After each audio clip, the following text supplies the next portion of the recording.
Gaming Bolt presents 15 new features that you may not know about The Legend of Zelda Breath of the Wild. We have a lot to talk about, so without wasting your time, let us begin right away. Armor and weapons. Zelda has always straddled the line between being and not being an RPG. However, Breath of the Wild sees the franchise taking a firm, decided step in the latter direction, and nowhere is that more apparent than in the new weapons and armor system of the game.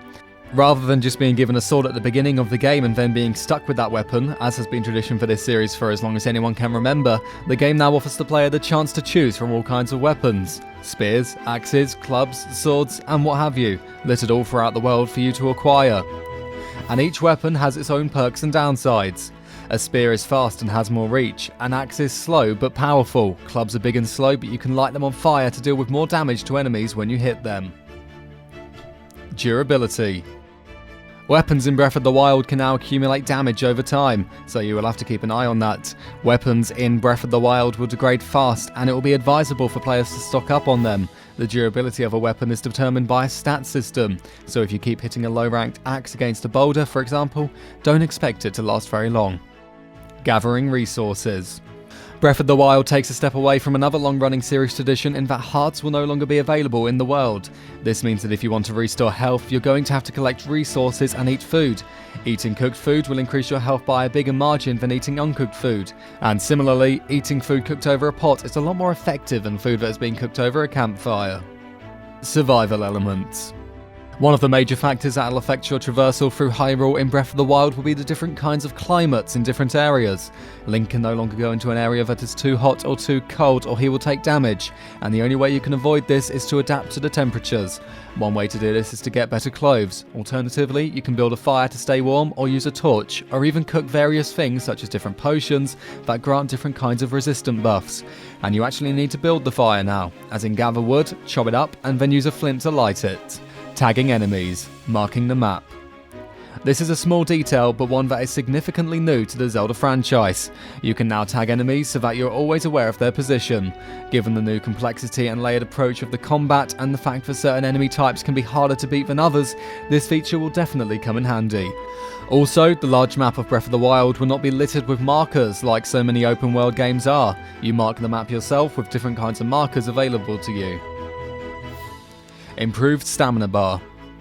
Making a return from Skyward Sword is the controversial stamina bar, but we're expecting it to be less controversial this time around since it doesn't look like it will suck balls anymore.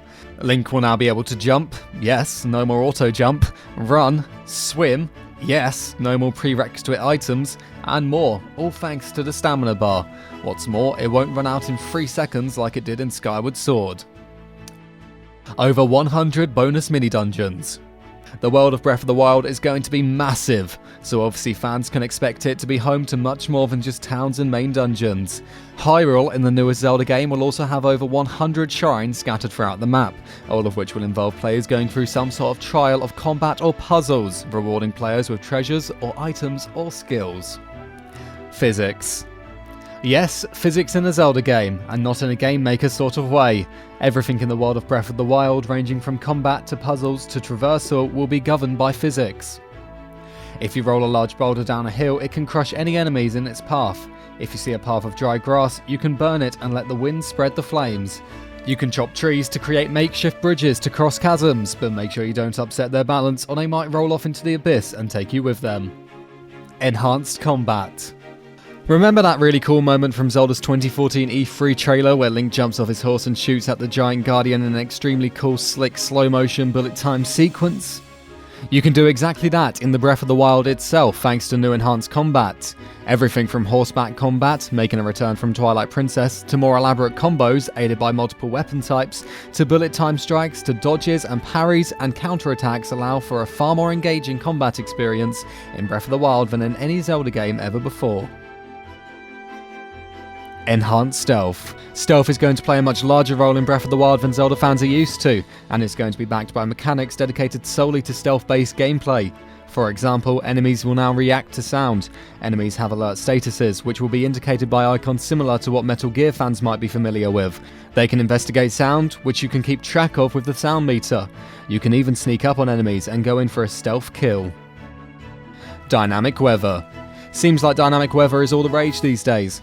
Popularised, though certainly not introduced, by The Witcher 3. The Legend of Zelda is going to become the next series to incorporate this feature into its game world with Breath of the Wild. I'm pretty sure you know how dynamic weather works in the game, but just in case you don't, here are some examples to help you understand.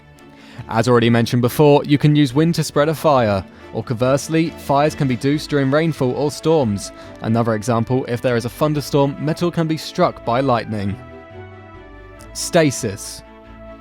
New ingenious items are something we expect to see in every new Zelda game, but the 5 hours of footage shown off during E3 showed that Breath of the Wild will introduce a very unique item called Stasis, which is something that has the ability to freeze objects in time. So, for example, if you see spikes coming out of the ground or a seesaw bridge that won't let you cross because you weigh too much, you can freeze them in time. What's more, Stasis can be used to freeze any static object, and you can then hit the object and transfer kinetic energy into it, so that when the item's effects wear off, that object will explode in the direction you are hitting it. This can, for instance, also be used to launch boulders into the air like a cannon at enemies.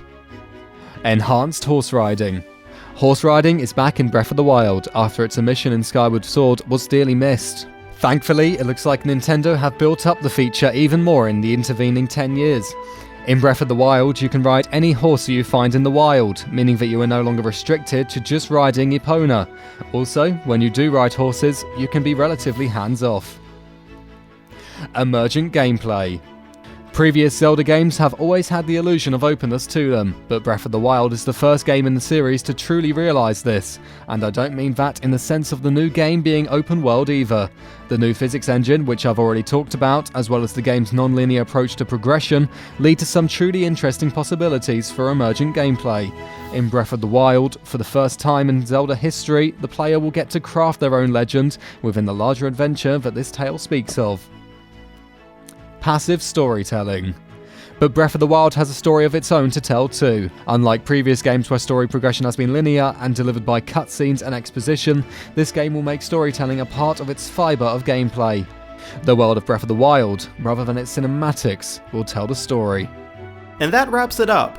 What are your thoughts about this? Let us know in the comments below. And if you enjoyed this video, please like and share it on Twitter and Facebook.